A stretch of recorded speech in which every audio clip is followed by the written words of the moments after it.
सुप्रभात। Class 10th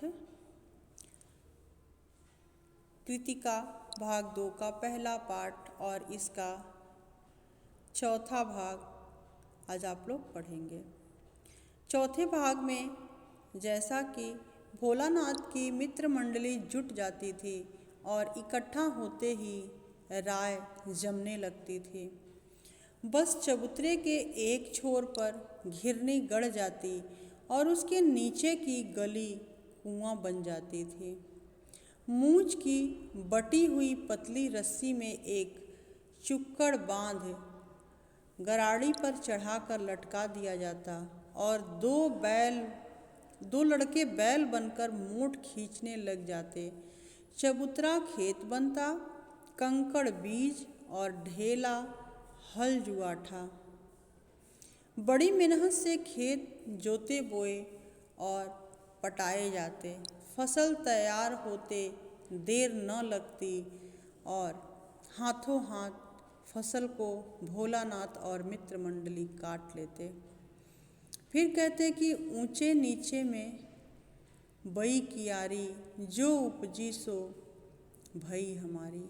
फसल को एक जगह रख कर उसे पैरों से रौट डालते, कसोरे का सूप बनाकर ओसाते और मिट्टी की दिए के तराजू पर तौल कर राशि तैयार कर लेते।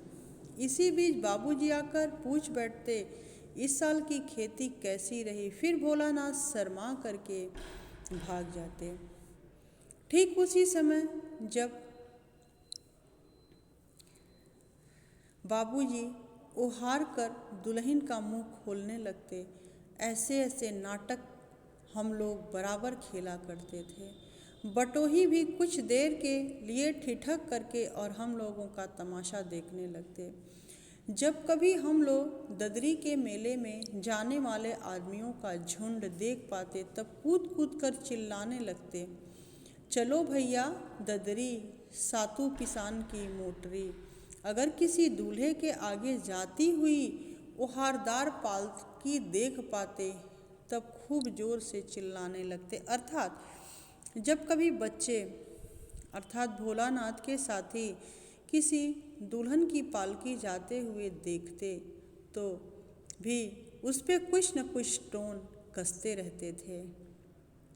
और इसी पर एक बूढ़े ने ये लोग कुछ टोन कसे और एक बूढ़े ने जा कर के स्कूल में शिकायत कर दिया और वहाँ से मास्टर साहब ने 2 सिपाहियों की तरह 2 लड़कों को इन लोगों को बुलाने के लिए भेजे और लड़के आए और इन लोगों को बुला करके मास्टर साहब के पास ले गए। खूब पिटाई हुई इन लोगों के। बरखा बंद होते ही बाग में बहुत से बिच्छू नजर आए और ये लोग डर कर भागने लगे। हम लोगों अर्थात भोलानाथ की मंडली में जो बैजू नाम का लड़का था वह बड़ा ही ढीठ था और संयोग की बात है कि बीच में मूसन तिवारी भी मिल गए। बेचारे बूढ़े आदमी को सूझता कम था अर्थात दिखाई कम देता था। बैजू उनको चिढ़ा कर बोला, बुढ़वा बेईमान, मांगे करेला का चोखा।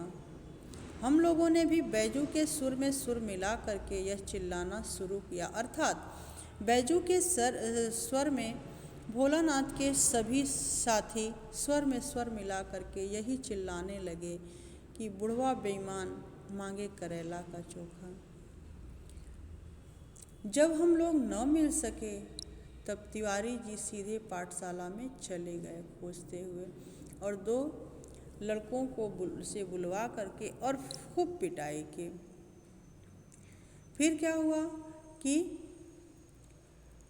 आंसुओं से तर कर दिया। वह गुरु जी की चिरौरी कर करके और हमें घर ले आए। कौन ले आया?